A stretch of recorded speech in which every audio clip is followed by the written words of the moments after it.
I never thought I'd be the kind of guy who would set up a toll booth just to make a point.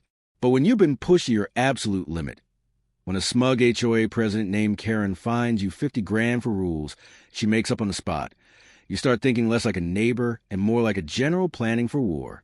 I live in a small town outside Raleigh, where properties stretch wide, and people are supposed to mind their own business. Keyword, supposed to. The land here's old, split up weirdly over generations, and my house happens to sit on a plot with a little twist. The only way to get into the back half of our cul-de-sac? A single-lane road that I own. Not the HOA. Not the town. Me. It was in the property deed when I bought it. A narrow gravel path cutting through the woods and connecting half a dozen homes to the main road. I never charged anyone to use it. Never blocked it. Never made a big deal about it. Until Karen did what Karen does. And made it personal. She slapped me with a stack of violations so thick you'd think I was running an illegal casino instead of planting tomatoes too close to the fence. I wish I were kidding. And when I tried to reason with her, she smiled like it was all just part of some fun little game. So I stopped playing.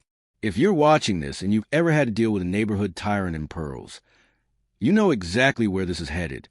Let us know in the comments where you're watching from, and if your HOA's ever gone too far. It started with a letter. A crisp white envelope tucked into my mailbox with the HOA's tacky logo stamped on the front like a warning label. Inside, a list of 10 violations, each more ridiculous than the last. Unapproved fence stain. Improper mailbox dimensions. Garden bed exceeds regulated length. I laughed at first, genuinely thought it was some kind of clerical error, but then I flipped to the back page. The total fines? $49,700.38. Like that last part made it official. I marched straight to the HOA office, figuring I'd clear up in 5 minutes. That's where I met Karen. Blazer too tight, smile too wide, voice dripping with false sympathy. "Oh, I know this looks like a lot," she said, tapping her long nails against the packet. "But these violations have been accumulating for quite some time." I told her I had never received a warning. She gave a tight little shrug. "We've updated our policies. Notices go out digitally now. It's your responsibility to stay informed." I couldn't believe it. I asked to see the so-called digital warnings. She pulled them up on her computer, all sent to some outdated email I hadn't used since college. "It's not our job to keep your contact information current," she said with a smile, like she was doing me a favor. And just when I thought she'd hit her quota for smugness, she added, "You'll want to settle this quickly. Non-payment can result in a lien." I stared at her, stunned. She was threatening to come for my home, over flower beds and mailbox paint. That's when I remembered the road, the one every single resident, including Karen, had to use to get to their house. And for the first time, I smiled. That night, I couldn't sleep. I kept picturing Karen's smug little face, filing her paperwork, planning her next power trip. She thought she'd won. Thought I'd just roll over, write a check, and thank her for the privilege. But she underestimated one thing. I'm not the kind of guy you corner. So I stayed up, flipping through my property deed, reading every line like it was a battle plan. And there it was, plain as day. The road was private, maintained by me, not the HOA. Not the city. Me. It wasn't just a strip of gravel anymore. It was leverage. The next morning, I called a local contractor. I told him I needed a structure built. Simple, sturdy, weatherproof. Something like a guard shack, he asked. "No," I said. "A toll booth." He laughed. Thought I was joking. I wasn't. Within 72 hours, I had a wooden booth standing tall at the entrance to the only access road into the neighborhood's back half. I even had a printed sign. Private road, $3 entry fee, residents included. I didn't need the money. That wasn't the point. I needed the message to be loud and clear. If the HOA wanted to treat this like a business arrangement, I'd do the same. The first day, cars slowed. Confused, hesitant. Some turned around. Others paid. But when Karen's white Lexus pulled up, she didn't even stop. Just gunned it past the booth like the rules didn't apply to her. Which, in her mind, they didn't. But this time, they did. I called the sheriff's department and filed a trespassing report. Told them the road was private and unauthorized vehicles were entering without permission. "You're within your rights," the deputy said. And just like that, the game had changed. By day 3, I had a lawn chair set up next to the toll booth and a clipboard in hand. You'd be surprised how fast people start respecting property lines when they see a guy with a clipboard. Most of the neighbors grumbled, paid the $3, and drove on. A few waved it off and said they'd talk to the board. But then there was Karen, who pulled up, rolled down her window, and said in her usual syrupy tone, "This little stunt is cute, but it's not legal." I calmly pointed to the laminated copy of my deed, stapled to the booth wall. "This road's mine," I said, "and until that $50,000 bill disappears, so is the toll." She scoffed, like I was some kid playing with Legos. "You're interfering with access," she snapped. "I'll see you in court." I smiled. "Great. Bring a receipt." That night, I got a notice posted on my door, a formal cease and desist from the HOA. It claimed I was violating community harmony standards by blocking the roadway. I filed it in the trash. But just to cover myself, I sent a packet to my lawyer, the same guy who handled my house closing. He reviewed everything and called me with a chuckle. "You're good," he said. "If anything, you could sue them for encroachment." That's when I knew this wasn't just about fines anymore. It was about power, and Karen wasn't used to losing it. The next morning, my mailbox was gone, ripped clean off its post. A petty little message from someone who thought she could intimidate me. But she didn't realize I'd already switched to a P.O. box. Let her swing a bat at a wooden post, all she wanted. I was done playing defense. The following week, I noticed something strange. The traffic on my road had doubled. Cars I didn't recognize. People I'd never seen before cruising through like it was a shortcut to somewhere better. I sat by the toll booth with my usual clipboard and cooler, keeping track. And then it hit me. Karen was redirecting people. She'd posted in the neighborhood Facebook group that, due to a dispute, residents could invite guests to avoid paying the toll, and that all visitors were welcome to pass through without charge. She was gaming my own rules against me. That's when I knew I had to tighten things up. I put up a new sign. All vehicles must register. Guest access limited to 1 visit per week. I added license plate tracking cameras. Cheap ones, off Amazon, but enough to make people think twice. Word spread fast. Suddenly, the HOA group chat was exploding with debates. Half the neighbors were calling me a genius. The other half called me a tyrant. But either way, they were all talking about Karen's mess. And that's when my neighbor Dan knocked on my door.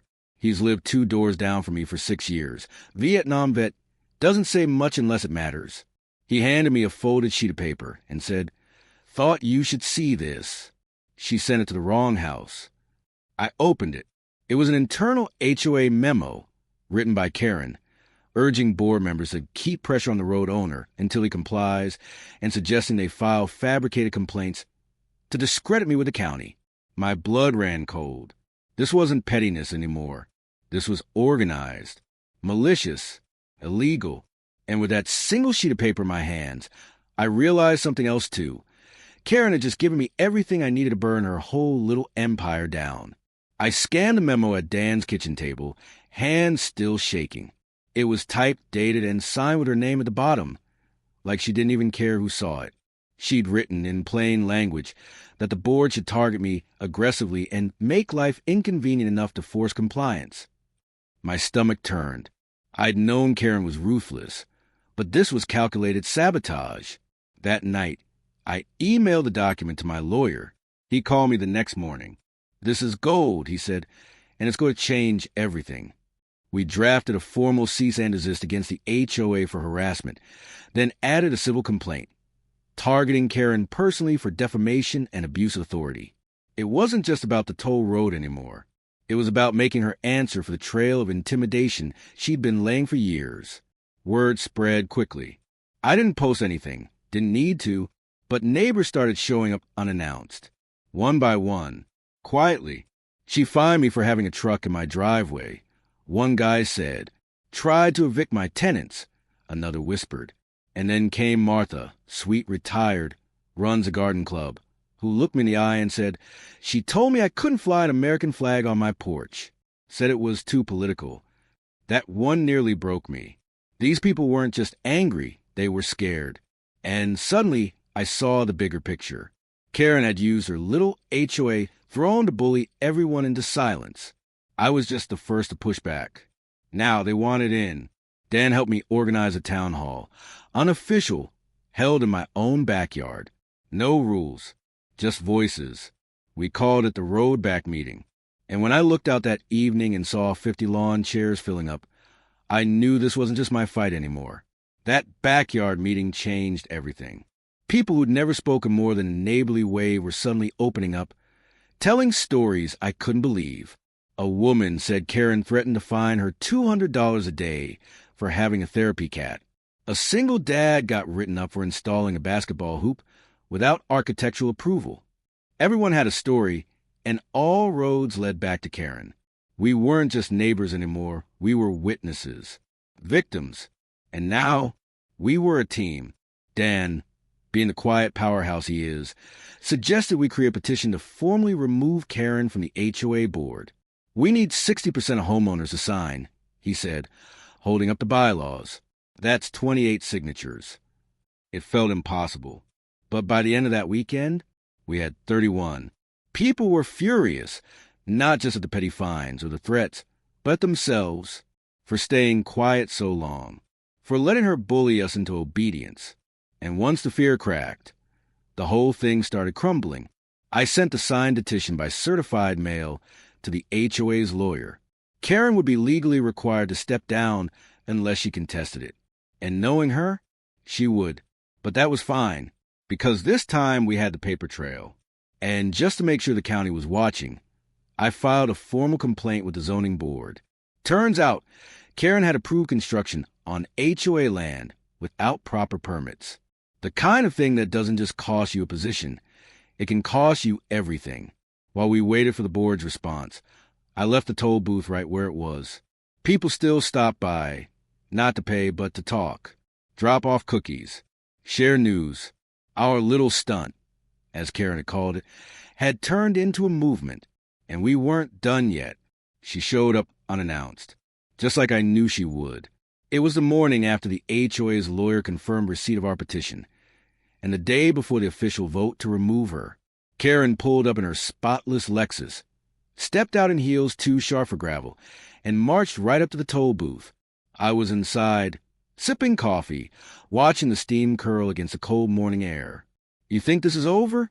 she snapped, eyes locked on mine. "You think a few signatures and some backyard gossip is going to undo me?" I didn't say a word, just leaned forward real calm and hit record on my phone. She didn't notice. "I built this community," she hissed. "I cleaned it up.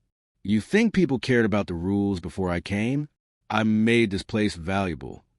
I waited, let her talk, because the more she did, the deeper she dug. "They'll thank me when you're gone," she added, voice rising. "You're just some angry man with a grudge and a gravel driveway. And when this all blows over, I'll be right back in charge." That's when I stepped out of the booth, held up my phone, let her see the red blinking light.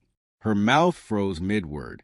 "You just threatened to retake control after being voted out," I said calmly. "You just admitted you've been running this place like your own little fiefdom."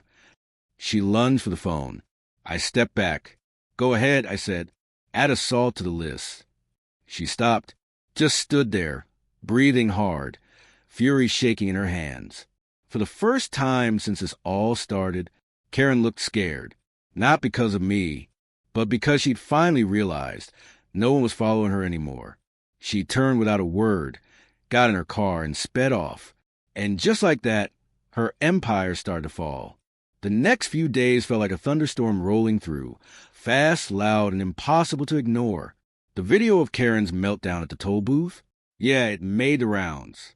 I didn't post it. I didn't have to. Someone else had caught part of it on their doorbell camera and uploaded it to the neighborhood forum. From there, it spread like wildfire. Suddenly, everyone who had doubted us, who thought we were just making noise, saw her true colors. No edits. No excuses. Just Karen, exposed. By Friday, the HOA held an emergency meeting. This time in the community center, not someone's living room. And this time, the place was packed. People stood in the back, leaning against walls, whispering to each other with that electric mix of relief and disbelief. The board had no choice but to accept the petition. Karen was officially removed, her name scrubbed from the website by sundown. And just like that, the reign was over. But she didn't go quietly. Over the next week, she filed 3 separate complaints with the county: noise disturbances, traffic interference, even claiming I was operating a commercial business without a license. All of them got thrown out, every single one.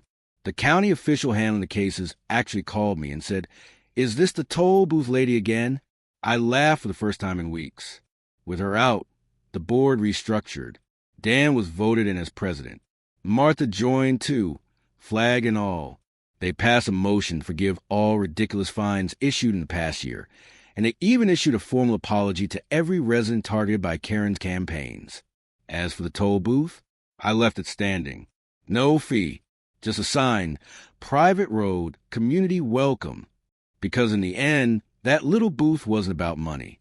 It was about drawing a line and keeping it. It's funny how something so small, a gravel road, a toll booth, a petty letter, can flip your whole world upside down. But looking back, I wouldn't change a thing. Not the stress, not the standoffs, not even the fines. Because somewhere in the middle of all that chaos, a neighborhood woke up. People who hadn't spoken in years were now swapping garden tools and baking pies. Kids rode their bikes past the booth, ringing their bells like it was a finish line. Even the mailbox Karen smashed got rebuilt by Dan with his own 2 hands. He carved a little wooden plaque on the side, "Stand your ground."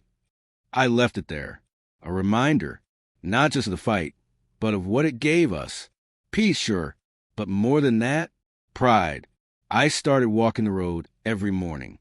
Just me, a thermos of coffee, and the sound of gravel under my boots. It's quiet now, real quiet, but not empty. Neighbors wave when they pass. Some even stop to chat. One guy, Mike, said it best: "Never thought I'd thank a toll booth for saving the neighborhood." I laughed, but he was right. Sometimes it takes a little friction to break something loose, to shake people awake. Karen sold her house 2 months after the vote. Word is, she tried to start fresh in another HOA across town. Good luck to them. Meanwhile, I kept the toll booth up, turned it into a tiny free library. Folks drop off books, leave notes, even post recipes on the wall. It's become something better, not a symbol of spite, but of what happens when you stop being quiet and start standing up. So, yeah, I blocked a road, built a booth, and I'd do it again. Because peace, it turns out, sometimes has a price. And mine was exactly $3. If you enjoyed this story, give it a like. Share it with someone who knows a Karen. And don't forget to subscribe for more real stories with a little justice on the side. Thanks for watching. We'll see you next time.